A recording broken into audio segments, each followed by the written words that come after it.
This is The Wealth Puzzle with Michael Mansfield from the Lynn Group.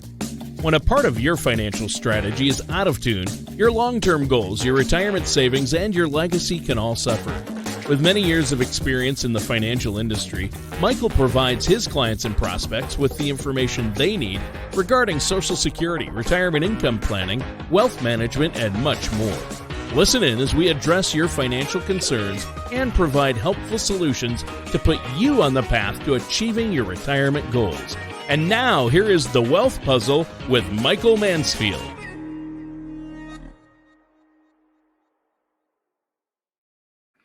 Hey everybody, thanks for tuning in. I'm Mike Mansfield and we've got Tana Pennington here. Happy New Year. It is 2023. So we excited. made it through 2022 somehow. The end result was interesting at best. You know, it's funny, while that video was playing, the intro video, I was sitting here watching the news. Of course. They've got this monster drone thing. I mean, this thing looks like it's as wide as our office and it's for UPS. And it looks like something from Batman. It's terrifying to think about that flying at my house. Going to start delivering our packages at me. So I don't know. I was like, "Ooh, that thing's mean looking." That is awesome. So, anyways, obviously, 2022 is in the books. It was a heck of a year. I mean, we could spend an hour going through all of the things that happened. I mean, right out of the gates, you got the Russian war, you have regulations and policy changes, you have government spending issues and budget bills that can't get passed. You've got hyperinflation peaking out in June. You've got the feds going ape nuts. I mean, raising your rates. Poison. Yeah. It was an incredible year. You couldn't even, the boringness of what a company was doing or what earnings actually were, nobody even cared anymore. The chaos was all in the headlines, and it was a heck of a year. And now we're in 2023. And so hopefully, it's always funny. How's it like one day and then the next day? Oh, everything's different. It's going to be so different. Everything's so different. It's not. Not really the case. No. But, excuse me.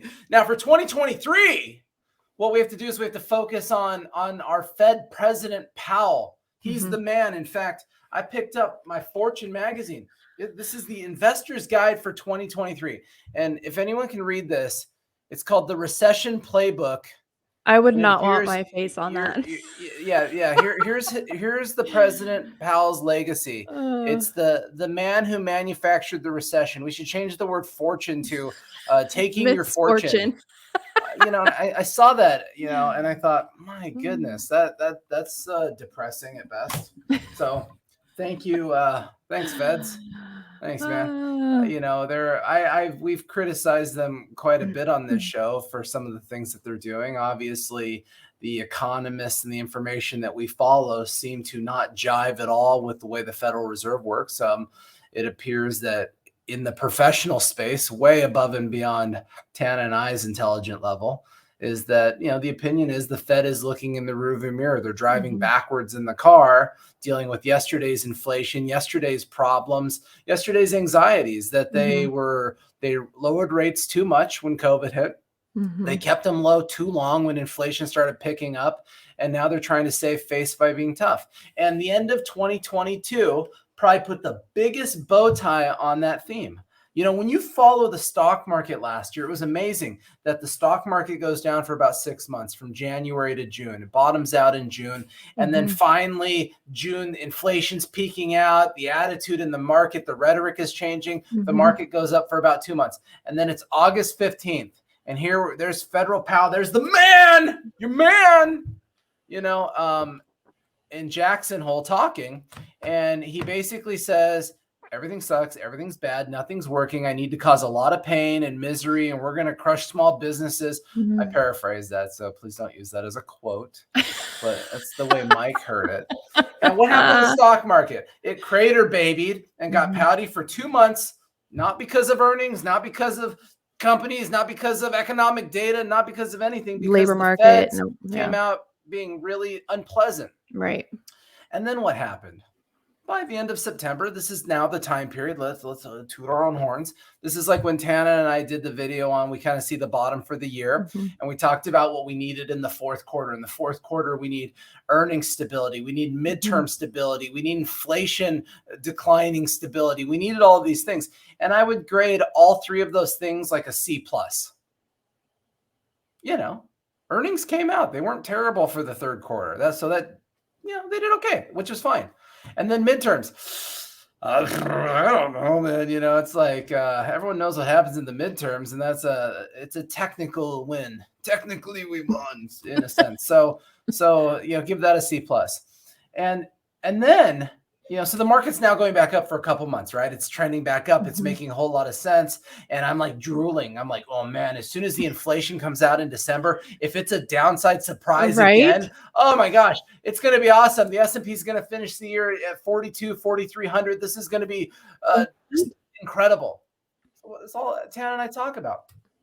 So what happens? All of a sudden on that Tuesday, inflation comes out. It's lower than 7.1% instead of, don't hold me to it, maybe 7.4 projected. And I'm like, oh, we did it. We did it. Oh, hallelujah. Now, let me put a little backstory on this real quick. In November, inflation came out with a downside surprise, right? It's supposed to be like 7.8, and it came in at 7.4, 7.6, 7. I don't know. All these numbers are getting mixed up. The very next day, Powell, the man, the myth, the legend. He needs one of those shirts. He comes out and he's like, awesome. Inflation's trending down, guys. Woo!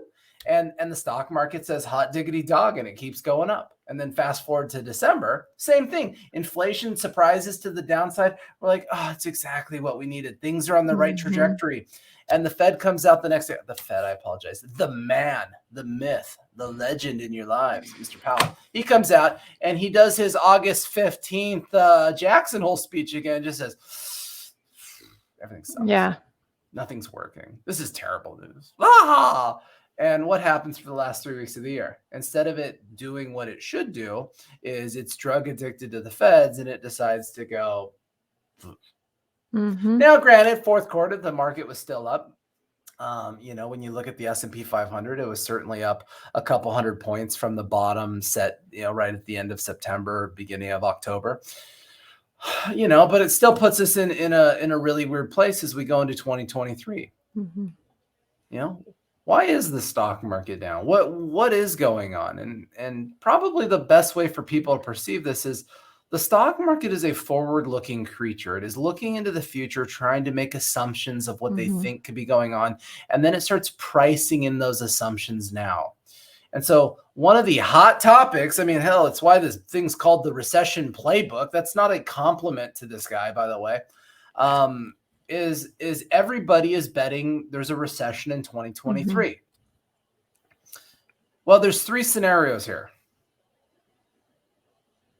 What's the scenarios? I don't know. The scenario one is that this guy is smarter than all of you, right?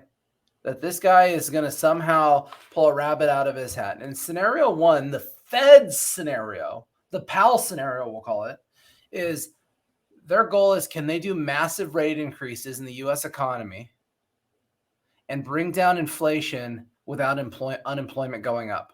And if they can, then they say, oh my gosh, we manufactured this magical soft landing and hallelujah, everyth's okay. So that's scenario one. If that scenario plays out, you know what? S&P 500 will be over 4,800 by the end of the year. Easy peasy, lemon squeezy. Scenario two is now the we'll say the statistical scenario, the one that all the smart people are talking about. The Bloomberg terminal estimates 100% probability of a light recession in 2023.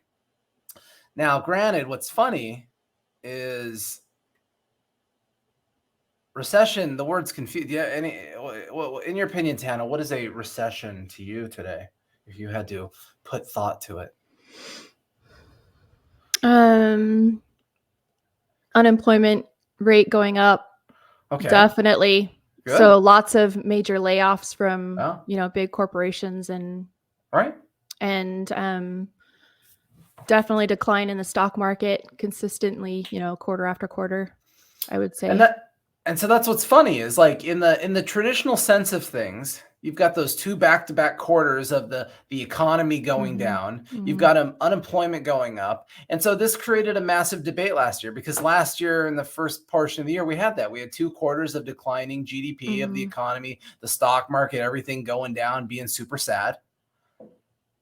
But in the same breath, unemployment was also going down. You know, you're like, oh man, this is, and so all of a sudden there's this giant debate. It was almost fractured amongst party lines of it's a recession, it's not a recession, it's a recession, it's not a recession. And so we had this weird kind of just somber thing. But in the traditional sense of recession, you've got a couple quarters. So theoretically, the first half of this year of economics and things pouting around and going down, and unemployment creeping up. So in that normal scenario, guess what? It's already priced in. The stock market predicts it at 100% probability. So one way or another, it's already priced in. So if that's true, stock market probably pouts around for the next 6 months. And a reason for the pouting around, here, let me pop up a chart here. Let me hop around here. The reason, if anyone can see this, is these rate increases on the far right of this chart. So this is a 10-year chart. So, you know, the Feds had no rates after 08 for many years. In 15, they started raising. They raised real slow and gradually. Then they crashed them down for COVID, kept rates flat. Then they rose them like a missile. A Fed funds rate increase probably takes at least 6 to 8 months to really get in the system and really start working and doing maybe damage. Well, they didn't but start doing these rate increases until last March. And they've done them pretty aggressively since then. And so most of the rate increases that the Feds have put in place, nobody even knows what the damage is. It's like we know something's coming, but we don't know what. You know, we don't know how bad it's going to be or how scary it's going to be. Right. It's kind of like our weather report here in Ventura. Like, you know, they said today it's going to rain for the next 24 hours. It's going to be crazy. And I look outside and I can see blue patches in the sky. And there's like 2 drops of water on my car. And it's like, I put on my boots today because I thought I'm going to be slopping through giant puddles. And, you know, and that's kind of the issue that we have is we have this weather report, right? And the weather report is something is coming. Nobody quite knows what it looks like just yet. And it's going to take the next 4 to 6 months probably to really just get a final assessment of how damaging were those rate increases actually. If they weren't bad and unemployment doesn't go up, then hallelujah, stock market goes up like a missile. If they're not bad and unemployment starts just going up a little bit, it goes from 3.7% to 4.5%, something like that, and the economy's slowing down a little bit, then the reality is the stock market's going to ho-hum around, you know, it'll probably trend down a little bit, but it'll just ho-hum around this mess for probably the next 6 months. And then it's like the clouds start to part a little bit. You say, yeah, but at that point, the damage from those rate increases, the mystery of what they are, it's behind us. Right? And so now we can look forward into 2024 and what earnings are going to be. And as the market's looking forward, all of a sudden, what does it do? It goes up. It starts to go up, right? So, you know, the trajectory of that kind of a statistical outcome is market stinks for the next 6 months. And then all of a sudden, things start to suddenly feel better again. Scenario 3 is the Feds just threw a stick of dynamite into our world. And when it finally goes off, it makes a huge mess. Let's not focus on that one. So I've had clients call and mention that they feel like what they're experiencing is similar to 2008. But I know that that's not true. Because it was a totally different details, different situation. I was in middle school in 08. It wouldn't. How would you know? So that's an interesting one. So I've read that too. I see that on the news. So technically in 2022, it was the worst stock market decline since 2008. And so all of a sudden those anxieties are coming back to people. Right. But when you think about 2008 versus now, you can't describe fundamentally different years, like fundamentally different years. I mean, for example, here, I probably got some junk in here. Let me see what I got. CPI ain't going to help that conversation. Savings ain't going to help it. All right, mortgages. So in 2008, a big part of the economy declining was prefaced on the idea that the whole mortgage market was falling apart. Yeah, all the and foreclosures. So like if I go back into the 08, 09 time period, you had what did this peak out at? Let's see, about 9%. You had 9% of mortgages in default. Yeah. In the country in 2008, almost 2% of all mortgages physically defaulted and went into foreclosure, and yet a lot more people trailing behind and doing all that stuff. And so like when you think about now, like what's cool about this chart is this is a 20-year chart of this is mortgage delinquency. So it's not foreclosures, but it's the same idea that look, if you're 90 days behind on your mortgage, something ain't going well. Wrong, right? You should probably pay it. But what's interesting about this is when we look into last year, 2022, remember, according to Tana, the worst, it's the 08 nightmare. Look at this. Mortgage default rates, or delinquency rates were at 0.3%. And if I look at this chart for the last 20 years, that's the lowest rate ever. Right. Ever recorded. And what's happened in the last 20 years? We've had some phenomenal bull markets. I mean, even in 2017, a 30% stock market year, mortgage default rates were 1.6%. There's nothing on the horizon. People have low mortgages. They have low interest rates. The mortgage market is very stable. The other thing that caused the 08 crisis was liquidity.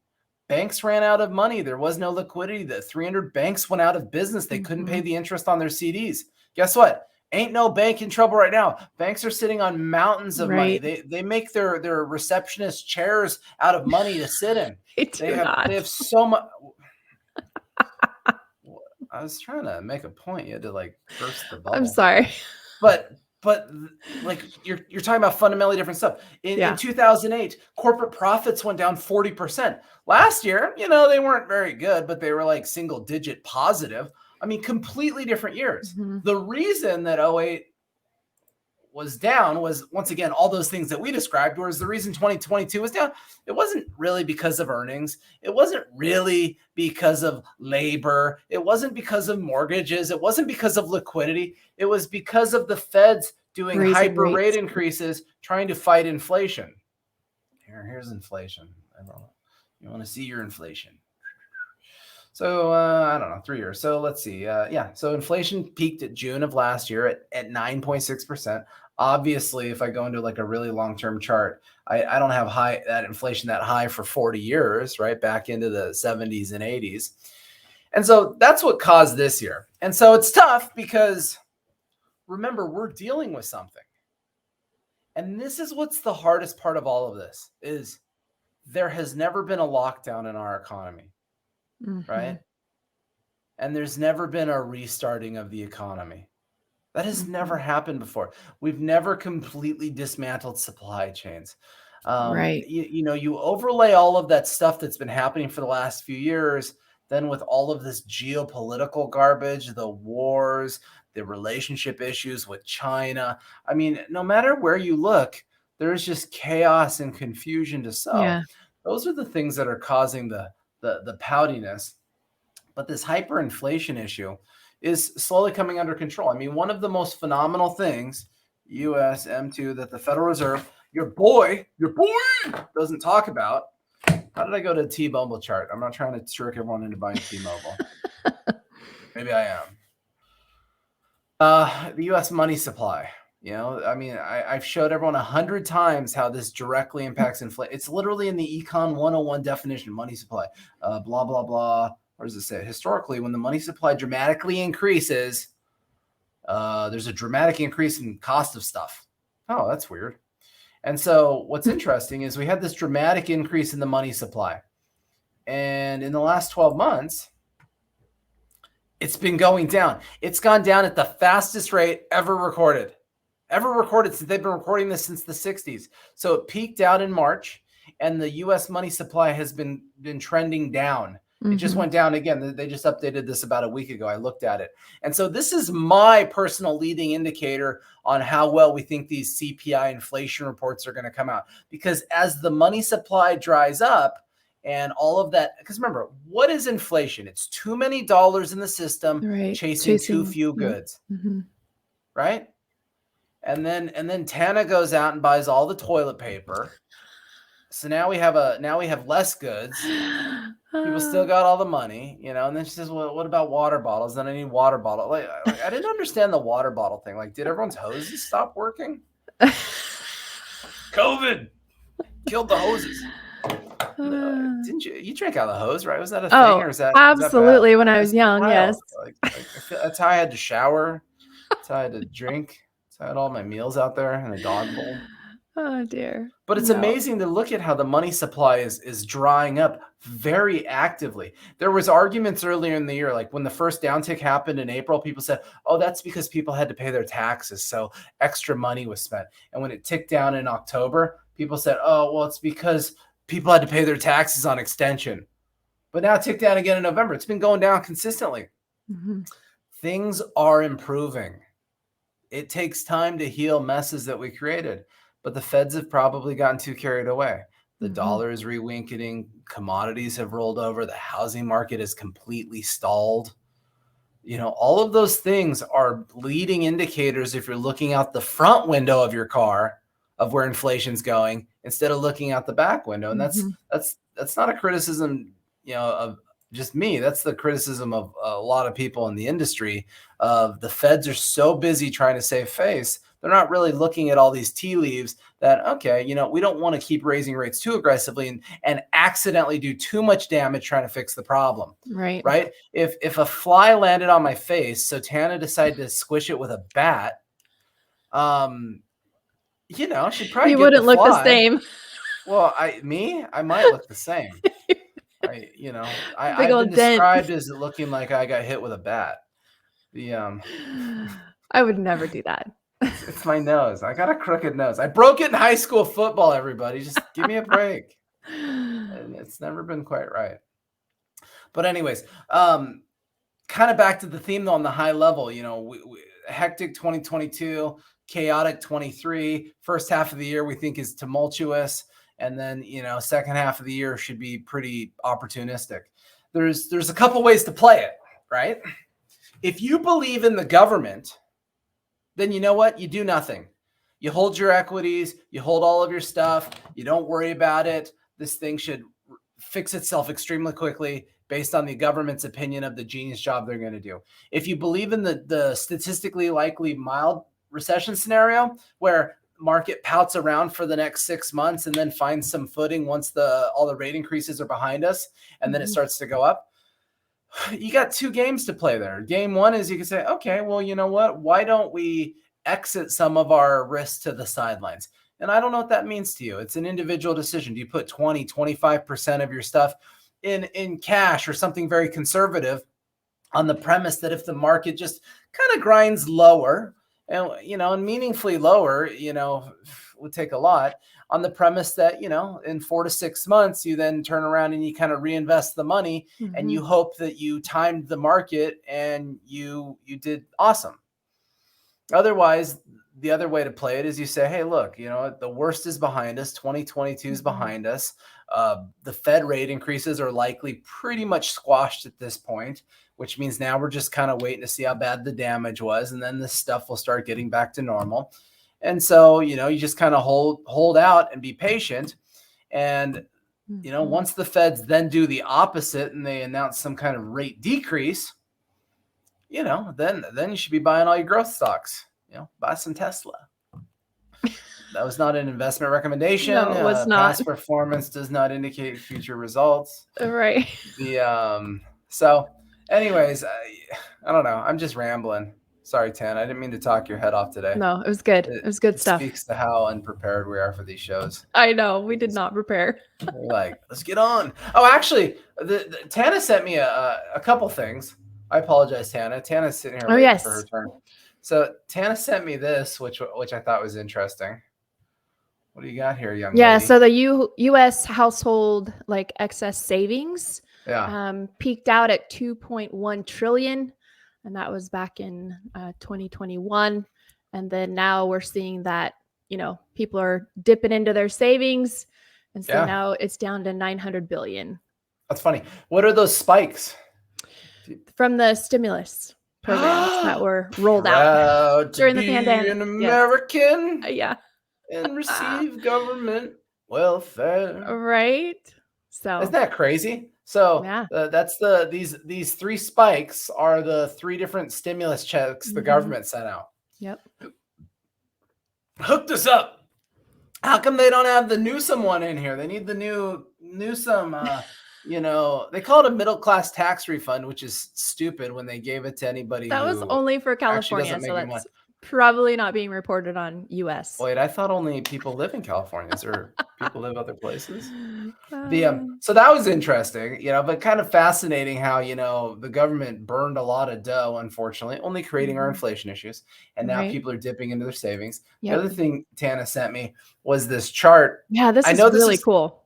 This is hard to see, but what this shows is basically almost 100 years of returns in the stock market. And it's funny, and like I said, I wish I had a little pointer on here, but like you can see 2022 down on the left side was more than a 20% loss in the stock market. Pretty bad year. And when you look at kind of the statistical skewing of 100 years of returns, basically you can see the 0 at the bottom. And so most of the returns happen in the 0 to 10%, 10 to 20%, 20 to 30%. You have the majority of the returns statistically happening there. Whereas when you compare those to how many returns in the last 100 years were 20% losses or greater, it's a pretty small number by comparison to the positive returns. But what we were looking at was, look at the correlation of like values here. Like, for example, 08 is listed here on the far left as a 30% larger loss. So the market was down 37%. But then you come across, and 09 was more than a 20% return. Right. 1974. Yeah. Over a 30% loss in 74. But then in 75, over a 20% gain. 1937, 30% loss. Then you got 1938, a 30% gain. 1931 is a 30% loss. Looks like then followed by 1932, which was a single digit gain. But then 1933 was one of the biggest gains ever, over 50%. Yeah.